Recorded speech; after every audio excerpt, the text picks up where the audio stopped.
Availability session with Coach Musgrave. As always, if you could just let me know in the chat that you've got questions, and we'll take a look in there, and we'll go from there.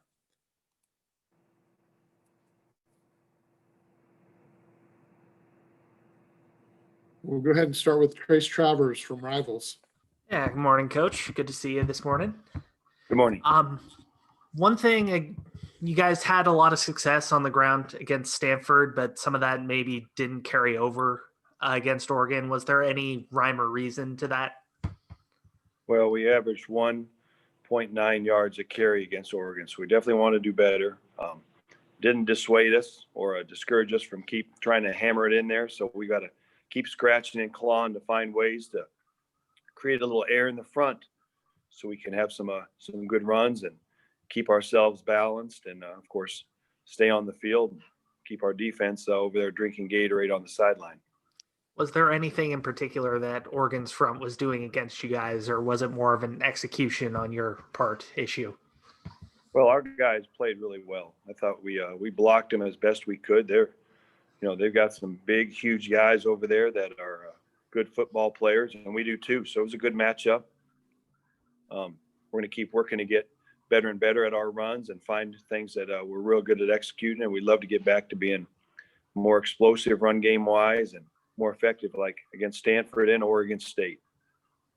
And Washington State, they're a different kind of defense than Oregon. They have a bit of smaller personnel up front. What have you seen from them in their game so far? Yeah, they're good. They're really good. They play hard. Wow. And got a couple senior linebackers. We studied a bunch of Wyoming film from this young man, the gentleman who's the coordinator. He's outstanding. He knows how to train football players. At Wyoming last year, they beat Missouri early in the year. They hammered everybody they played at Wyoming. So it's going to be a good defense. So, we're looking forward to the challenge, but it's been impressive to watch. Okay.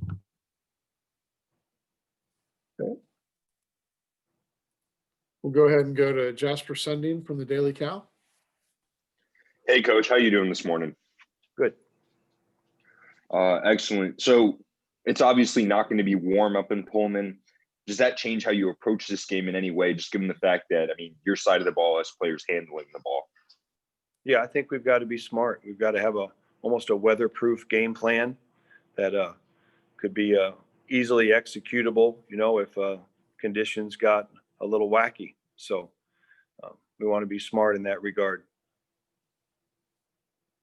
And then a larger scale question. I know we've been asking you this all season, so sorry about that, but you're back on the college scene. It's been a minute.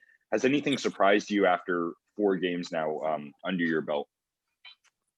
Well, I've always prided myself on being a lifelong learner. I want to learn something every time I step onto a practice field or a playing field on game day. And I know that each and every game I've learned a bunch, and I think our team has learned and improved. So we as a staff always want to learn and take great notes so we can apply those lessons after every day of practice and, of course, after every game on Saturday or Friday. So really have enjoyed it overall. That's the bottom line. We're having a blast. The players that we work with on a daily basis are incredible young men, and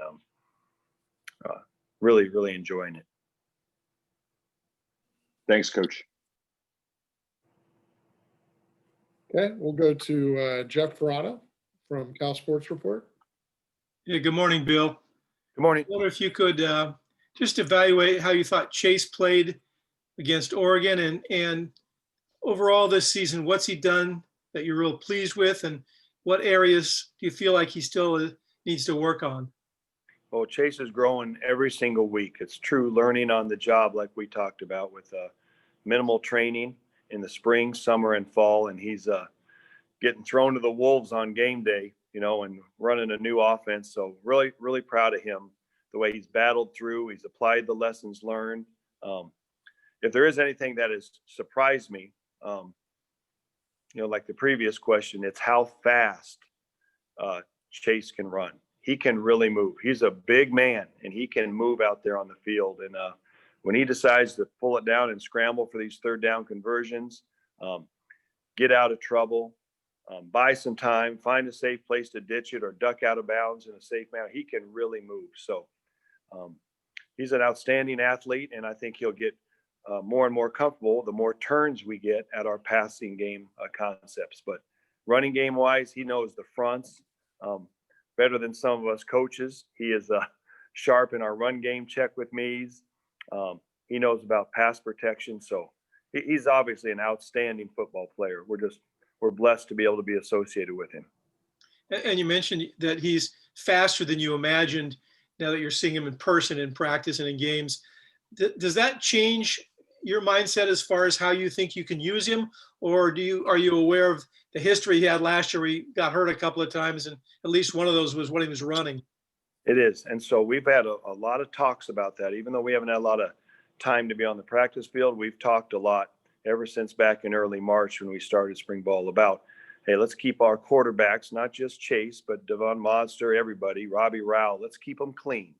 And when we do run, let's get our ass down in a timely manner and not, get whacked when we don't have to. So we either get out of bounds or get down so we don't, expose ourselves to all these hits that can take place in a football game. So there's give and take there. There's fine line. We want to achieve that balance where we want to be aggressive, get the first down for our team, play to our true roots, which, quarterbacks have got to be tough guys. It's a rough game, and Chase is one of those tough guys. Last year, it seemed like he hadn't quite learned the lesson about sliding all the time. Do you think that's been pounded into him, and he seems to get that now?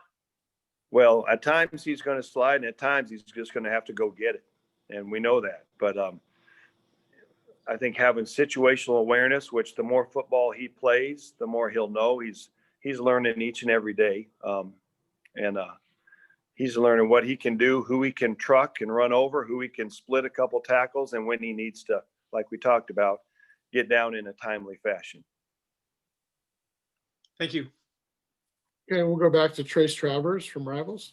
Yeah, I wanted to ask about when we talked to Coach Wilcox yesterday, he said you guys use some analytics when it comes to fourth down decisions. I want to know, how much does that go into your play calling during, say, on first downs, whether you want to run or pass, or whether you want to go for it on certain fourth down situations? Well, we lean real heavily on the analytics. It's great stuff. It's really gives us a broad picture of where we've been, where we want to go. A lot of times those analytics, and even the defensive coordinators who use those analytics, they know us better than we know ourselves. So we need to always be cognizant of the numbers and where do our tendencies lie? How can we prey perhaps on that predictability and take it to our advantage or use it for our advantage, but also knowing how other people see us through the analytics. And then on fourth down, Trace, we want to know what our percentage is. How are we doing in that respective game? Are we healthy? Are we in a rhythm? What's the weather like? What's the scoreboard look like? So all those factors, I think, play into the equations.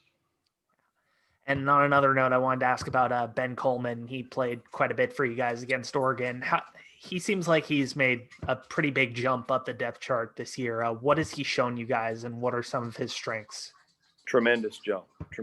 And Ben has such a great knowledge of our system already in these early stages. He can play right guard, right tackle, or left tackle, and has in practice. And so the other day he played both guards.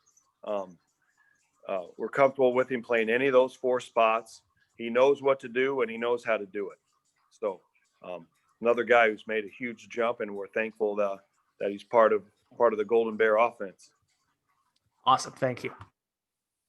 Okay, we'll go back to Jesper Sundin from the Daily Cow. Hey, Coach. I think you have a running backs room, which many would envy. How do you balance the type of talent you got back there in terms of, when you use those guys, when to bring them off the field? It looks like you had a varied approach. Christopher Brown Jr., Damian Moore, and Marcel Bancy all had some carries against Oregon. How do you sort of parse that out? Well, we're going to run it. Day in and day out, we're going to run it. We're going to be a balanced offense. We're going to impose our will as best we can.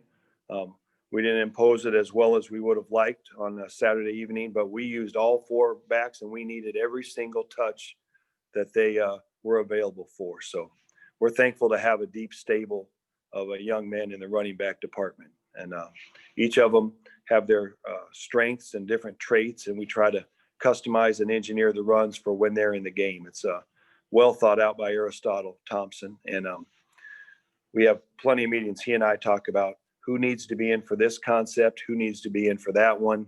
How do we balance it? How do we keep them fresh? And how do we keep them healthy? And if I could ask one follow-up, when you say impose your will, is that something that usually comes in the run game, or does that also come in the pass game? What do you mean by that? It means when we want to run it, we're going to run it. We're not going to be dissuaded by a 7-man box or an 8-man box. We're going to have ways to account for the 8th guy down there when we want to run it. And, we want to be balanced. We don't want to be one of those outfits that only throws versus split safety, or runs versus split safety and throws versus single safety. We want to be balanced and want to be able to account for guys so we can create some air in the front for our runners and not let anybody take them out of the game. Thanks, Coach. Okay, guys, anybody with a final question, please put it in the chat in the next couple seconds. Okay, see you.